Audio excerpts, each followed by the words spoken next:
This is Featherstone, an Ontario vineyard threatened by starlings, a nuisance bird with a voracious appetite for grapes. This is Amadeus, and Louise, the unlikely falconer. I absolutely never imagined that I would be standing in a vineyard with a hawk on my glove. Flying a hawk or a falcon in a vineyard in this kind of a situation is called bird abatement work. Really, his main effect is as a deterrent.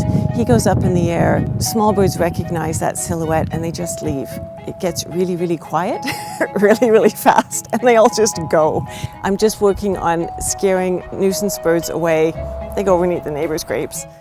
There aren't any other vineyards using hawks to control for pest birds in Canada. I'm the only one. The pests in Louise and Amadeus' lives are starlings. And who, pray tell, is to blame for those starlings? In a word, Shakespeare. And here's why. Eugene Shefflin was a wealthy 19th century New Yorker with a great love of two things: birds and the famous English bard.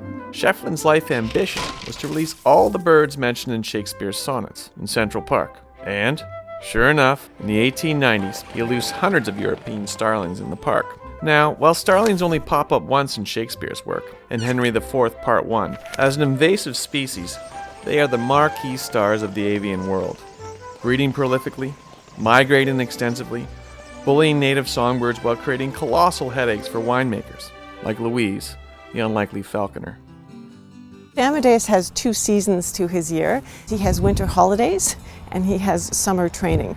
And his summer training starts quite abruptly one day in spring. He steps onto a scale to be weighed every morning. He's quite well trained that way. This morning he weighed 594 grams. And depending on his activity level and the weather and what I'm feeding him, how much food he gets will vary slightly as well. If he's not catching or killing his own food, then I buy frozen quail, and the quail are individually frozen in a bag, and I thaw them, and he would get maybe half a quail every other day or something like that.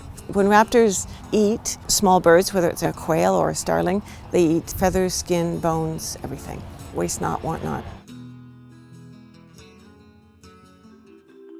Birds of prey aren't particularly social. He hangs out with me because he knows that I'm a means of better hunting and a source of food. Unlike your dog, they don't have any desire to please you. When we're training them, we can only ever train them with positive reinforcement. And over a period of time, we build up a trust relationship with them.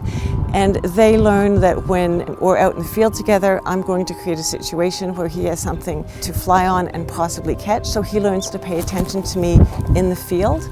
But they don't particularly have any affection for you.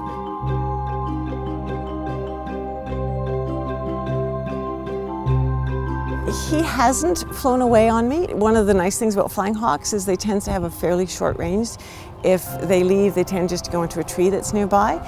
I do fly him with a radio transmitter. So he's got this little wire on his leg which emits a signal.